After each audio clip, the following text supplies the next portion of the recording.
नमस्कार विद्यार्थियों, आज हम अनिवार्य हिंदी के अंतर्गत पद्य भाग से रामधारी सिंह दिनकर पर चर्चा करेंगे।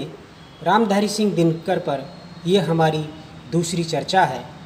इसमें हमारी जो चर्चा है उसके जो महत्वपूर्ण बिंदु है वो है रामधारी सिंह दिनकर की जो प्रमुख रचनाएं हैं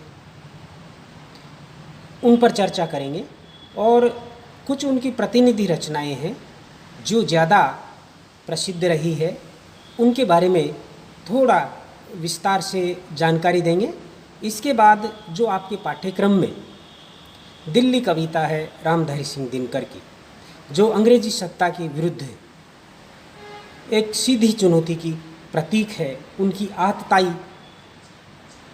और बर्बर जो नीति है उसका खुला विद्रोह करने वाली कविता है जो आपके पाठ्यक्रम में शामिल है। उसके मूल प्रतिपाद्य, मूल कथ्य, मूल विषय वस्तु, मूल कलेवर को स्पष्ट करने का प्रयास करेंगे।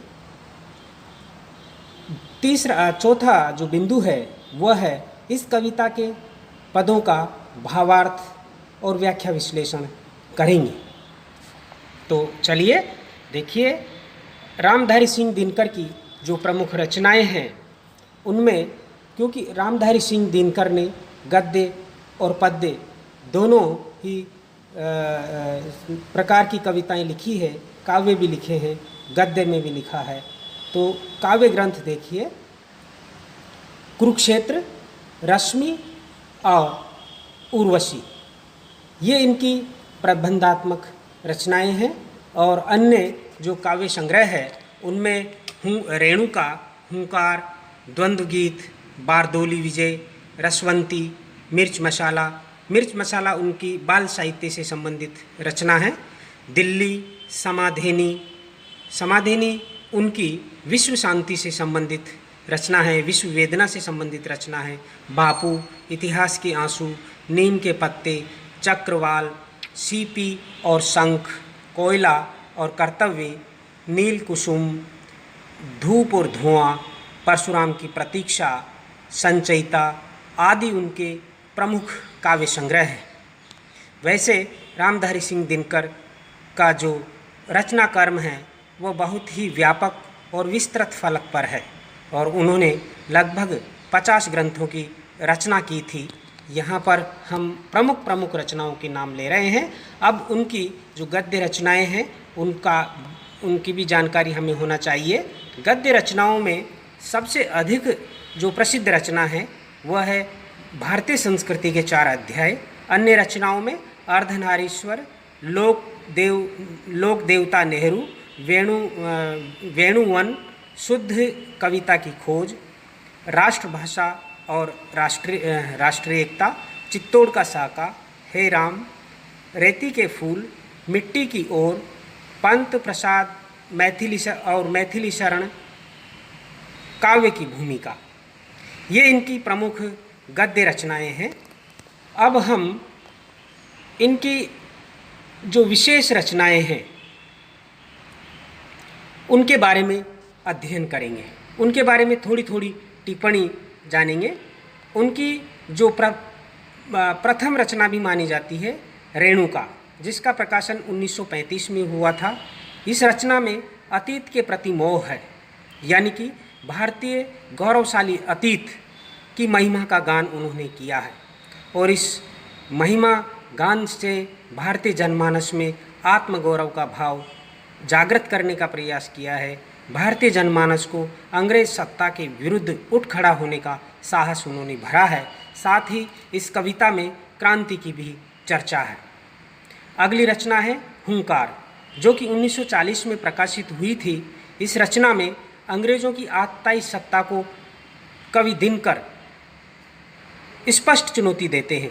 पराधीनता और आर्थिक विषमता के विरुद्ध इस रचना में भयंकर शंखनाद है। अगली रचना है जो कि 1940 में ही प्रकाशित हुई थी, रसवंती, जो कोमलता, सौंदर्य और रोमांच से संबंधित है। इसमें राष्ट्रीय चेतना का जो स्वर है वो शिथिल हो जाता है। अगली और बहुत ही महत्वपूर्ण प्रसिद्ध जो रचना है वह है कुरुक्षेत्र, जो कि महाभारत के युद्ध की पृष्ठभूमि में लिखी गई है। महाभारत के शांति पर्व से इसका कथानक लिया गया है। 1946 में इसका प्रकाशन हुआ था और इसमें बहुत सारे जो मुद्दे हैं उन पर गंभीरतापूर्वक विचार किया है। जैसे इसके माध्यम से राष्ट्रीयता का उद्घोष करते हैं, युद्ध और शांति पर गंभीर विचार करते हैं, हिंसा प्रतिहिंसा, न्याय अन्याय, शोषण, अत्याचार आदि बिंदुओं पर गंभीर आलेखन इस रचना में देखने को मिलता है। कवि भीष्म के रूप में समस्याओं का युग सम्मत समाधान करते प्रतीत होते हैं। इसी रचना में उन्होंने युद्ध को आपद धर्म भी माना है कि अगर किसी के ऊपर विपत्ति है, किसी के अस्तित्व को ही खतरा है, तो फिर वह उसके लिए युद्ध ही काम में होगा, उसी से वह अपने अस्तित्व को सुरक्षित रख सकता है। और कवि यहाँ पर उस युद्ध की एक प्रकार से का समर्थन करता है। अगली रचना है रश्मिरथी। 1952 में प्रकाशित रश्मिरथी के अंदर कर्ण के जीवन के माध्यम से सामाजिक और सांस्कृतिक चेतना का उद्घाटन किया है। एक महत्वपूर्ण रचना है। उर्वशी, जो कि 1961 में प्रकाशित हुई थी और यह रचना श्रृंगार प्रधान प्रबंध कृति है, जिसे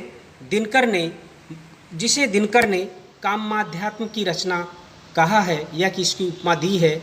ये एक रचना राष्ट्रीय भावना से दूर, बिल्कुल दिनकर की संवेदना के दूसरे छोर अर्थात कोमल और श्रृंगारिक पक्ष की ओर से लिखी गई है। अगली रचना है परशुराम की प्रतीक्षा, जो 1963 में प्रकाशित हुई थी। इस रचना के अंदर चीनी आक्रमण के संदर्भ में रची गई राष्ट्रीय चेतना जगाने वाली कविताओं का संग्रह है। तो यह भी इस रचना की महत्वपूर्ण विशेषता है। अगली जो कृति है जो गद्यात्मक है, संस्कृति के 4 अध्याय, दिनकर की बहुत बड़ी रचना है। 1956 में प्रकाशित हुई थी। इसमें शोध और अनुशीलन के आधार पर मानव सभ्यता के इतिहास को 4 मंजिलों में बांटकर अध्ययन किया गया है और यही वह रचना है जिस पर उन्हें साहित्य अकादमी का पुरस्कार प्राप्त हुआ था 1959 में। अब हम दिल्ली कविता के मूल प्रतिपाद्य पर विचार करेंगे।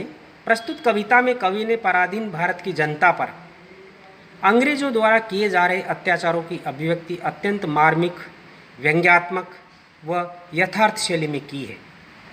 अर्थात यह जो कविता है भारत की उस गुलाम अवस्था का चित्रण करती है और उस गुलाम अवस्था के 2 ही महत्वपूर्ण पक्ष हैं, एक अंग्रेजों के अत्याचार और दूसरी तरफ अंग्रेजों के अत्याचारों में और शोषण में पिसती भारतीय जनता। इसी के इर्द गिर्द ये रचना चलती है। कविता में एक तरफ अंग्रेजों की विलासिता, ऐश्वर्य, वैभव, अहंकार, अत्याचार, हिंसा, साम्राज्य विस्तार, निर्लज्जता, निर्दयता का वर्णन, तो दूसरी ओर अंग्रेजों के शोषण में घुटती जनता, उनकी भूखमरी, गरीबी और दरिद्रता का मार्मिक चित्रण है, हृदय विदारक चित्रण है। इसमें कवि ने ब्रिटिश शासकों द्वारा राजधानी दिल्ली में ऐश्वर्य संपन्न बनकर रहने और भारतीय नवयुवकों, मजदूरों तथा निर्धन कृषकों के शोषण और अत्याचार का हृदयस्पर्शी चित्रण प्रस्तुत किया है। कवि का कहना है कि हम इस पाषाण हृदय दिल्ली के अतीत से पूर्ण परिचित हैं।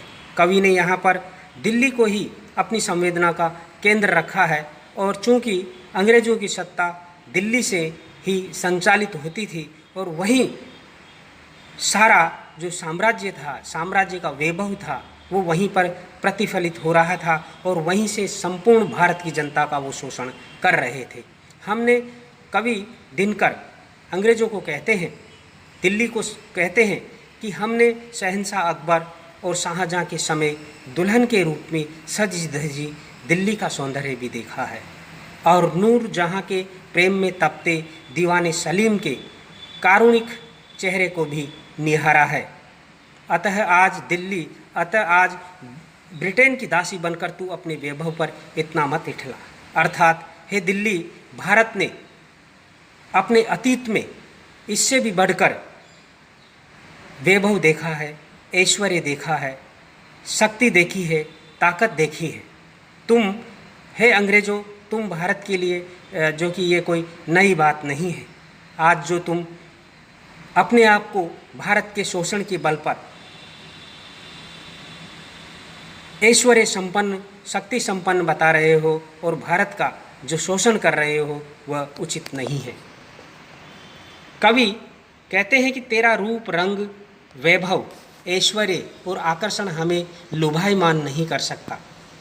अंग्रेजों ने भारतीय जनमानस को, भारतीय जनता को, भारत के कार्यकर्ताओं को, स्वाधीनता आंदोलन में कूद पड़ने वाले वीर सैनिकों को तरह तरह के प्रलोभन देकर अपनी ओर आकर्षित करने का प्रयास किया था, प्रलोभन देकर अपनी ओर आकृष्ट करने का प्रयास किया था। लेकिन भारतीय जिनमें देशभक्ति की भावना भरी हुई थी वो उनकी तरफ आकृष्ट नहीं हुए।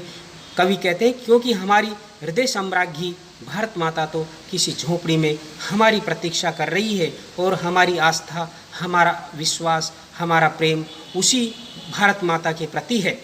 वही हमारी सम्राज्ञी है।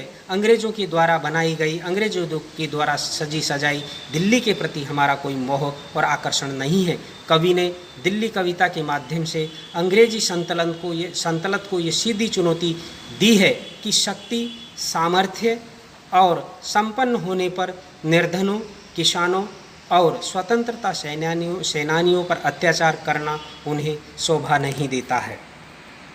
आगे अब हम इस दिल्ली कविता के पदों का अध्ययन करेंगे, इनकी व्याख्या करेंगे, इनका विश्लेषण करेंगे, साथ ही इसके भावार्थ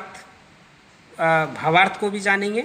दूसरी बात यह है कि प्रत्येक पद के साथ पद में आए हुए कठिन शब्दों को भी हम यहाँ पर हल करने का प्रयास करेंगे, जिससे कि कविता के अर्थ को जानने में आपको सुविधा होगी। तो देखिए,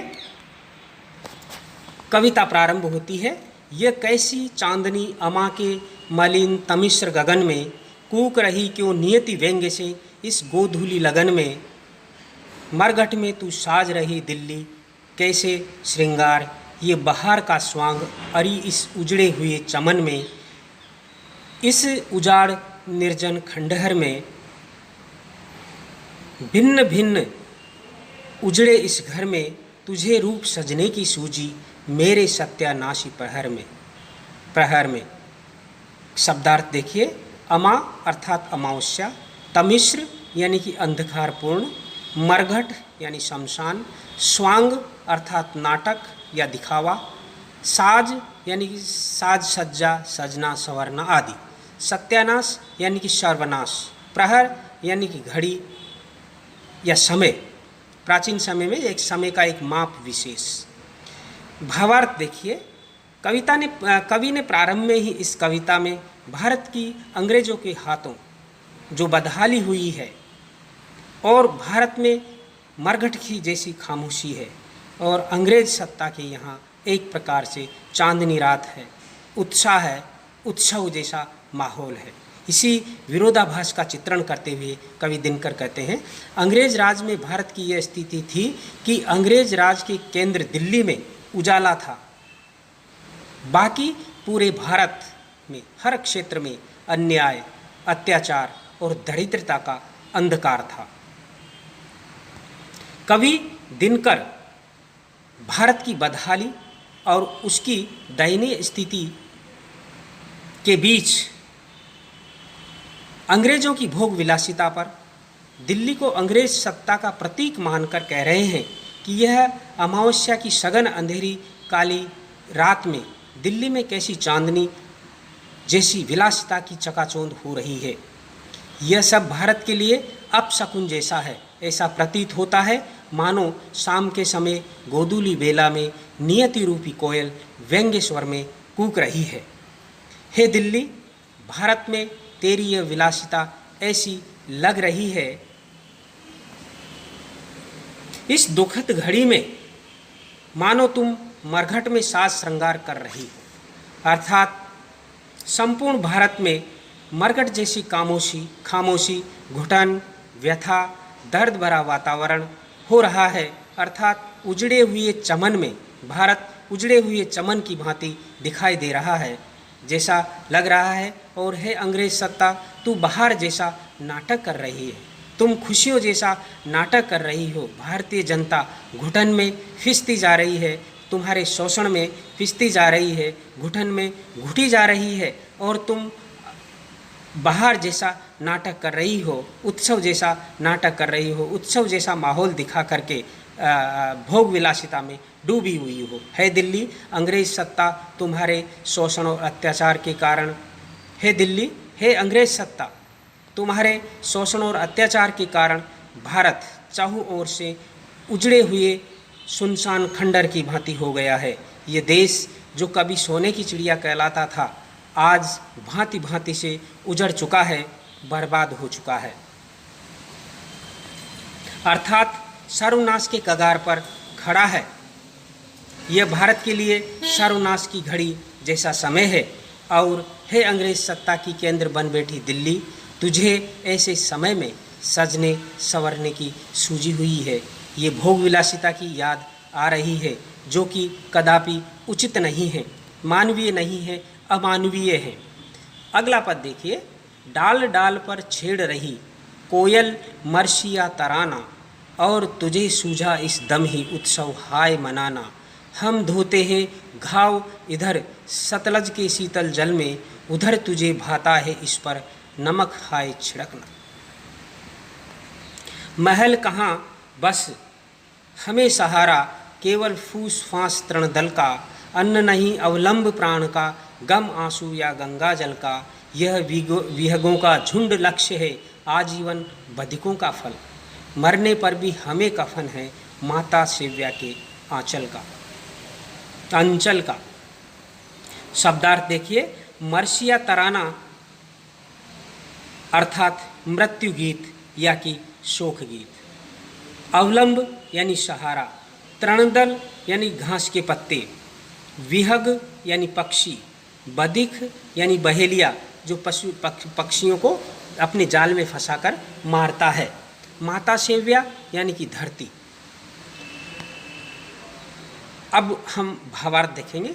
कवि इस पद में अंग्रेज सत्ता के सामने भारत की बदहाल स्थिति तथा उनकी निष्ठुरता का वर्णन करते हुए कहते हैं कि आज भारत में डाल डाल पर कोयल शोक गीत गा रही है, अर्थात भारत के हर क्षेत्र में शोक की लहर दौड़ रही है, भारत के हर क्षेत्र में बदहाली और बर्बादी की लहर दौड़ रही है। और है दिल्ली, तुझे इस वक्त उत्सव मनाने की याद आ रही है। ये तेरी कैसी चाल है, कैसी तुम्हारी निर्दयता है। हम हमारे घावों को धोने का प्रयास करते हैं, उन्हें मिटाने का प्रयास करते हैं, भूलने का प्रयास करते हैं, और तुम उस पर नमक छिड़कने का काम करती हो। जख्म पर जख्म दिए जा रही हो। हमारा देश की जनता इस कदर बदहाल है कि उसे महलों को छोड़कर टूटी फूटी झोपड़ी भी नसीब नहीं है। मात्र उन्हें आवास के नाम पर रहने के लिए घास फूस और पेड़ पौधों के पत्तों का ही सहारा है। उसे रहने के लिए मकान नहीं और खाने के लिए अन्न नहीं, मात्र गम और आंसू या गंगा जल ही उसके प्राणों का आधार है। उन्हीं का सहारा है। भारत का शोषण करके तुमने उसे इस दशा तक पहुंचा दिया है। कवि ने इन पंक्तियों में अंग्रेजों द्वारा भारत का जो शोषण किया जा रहा था उसका बिल्कुल यथार्थ और सटीक चित्रण किया है कि भारत को चहुं ओर से बर्बाद करने का की जो उनकी रणनीति थी उसमें वो सफल होते जा रहे थे। और अंग्रेज कवि दिनकर अपनी कविता के माध्यम से उसकी इस नीति का न केवल पर्दाफाश करते हैं बल्कि उसको चुनौती भी देते हैं। जिस प्रकार भिखारी का जीवन भर जो लक्ष्य है वो मात्र निर्दोष पक्षियों के झुंड पर रहता है, उसे प्राप्त करना होता है, उसे मारना ही होता है। अर्थात अंग्रेज शिकारियों का लक्ष्य मात्र भारत की भोली भाली जनता ही हमेशा रही है या रहती है। और इस वक्त वजह से भारत की जनता निरंतर शोषण और अत्याचार के कारण इतनी दरिद्र और कंगाल हो गई है कि मरने पर उसे कफन भी नसीब नहीं हो सकता। उसे कफन के नाम पर धरती माता का आंचल ही प्राप्त होता है। तो इस प्रकार से कवि दिनकर ने इस कविता में भारत की बदहाल स्थिति, भारत का जो अंग्रेजों द्वारा शोषण किया जा रहा था, उस शोषण का बहुत बारीकी से सटीक, यथार्थ और मार्मिक चित्रण किया है। इस प्रकार हमने इस चर्चा में, यह दिनकर पर दूसरी चर्चा है, इस चर्चा में हमने दिनकर की रचनाओं के बारे में अध्ययन किया, क्योंकि आपके पाठ्यक्रम में दिनकर है तो जो प्रश्न योजना है, प्रश्न पत्र आते हैं, प्रश्न आता है, उसमें इस प्रकार के प्रश्न भी होते हैं जो रचना के बारे में पूछ लिया जाता है, रचना की विषय वस्तु के बारे में पूछ लिया जाता है, उसका प्रकाशन काल पूछ लिया जाता है, या उस पर कोई विशेष कवि की उपलब्धि हो तो उस पर भी प्रश्न कर लिया जाता है, और रचना विशेष जो ज़्यादा प्रसिद्ध रचना है उसके बारे में भी हमें आपको जानकारी दी, और इस कविता का जो मूल प्रतिपाद्य है उसको भी आप लोगों ने जाना। उसकी विषय वस्तु को हमने पूरी तरह से आपके सामने प्रस्तुत किया है। साथ ही कविता के प्रारंभ के पदों का हमने अध्ययन किया है, और अगली चर्चा में हम जो शेष पद हैं दिल्ली कविता की, उनकी व्याख्या करेंगे, उनके भावार्थ को जानेंगे, उसका विश्लेषण करेंगे। आप निरंतर देखते रहें, आप पढ़ते रहें। धन्यवाद।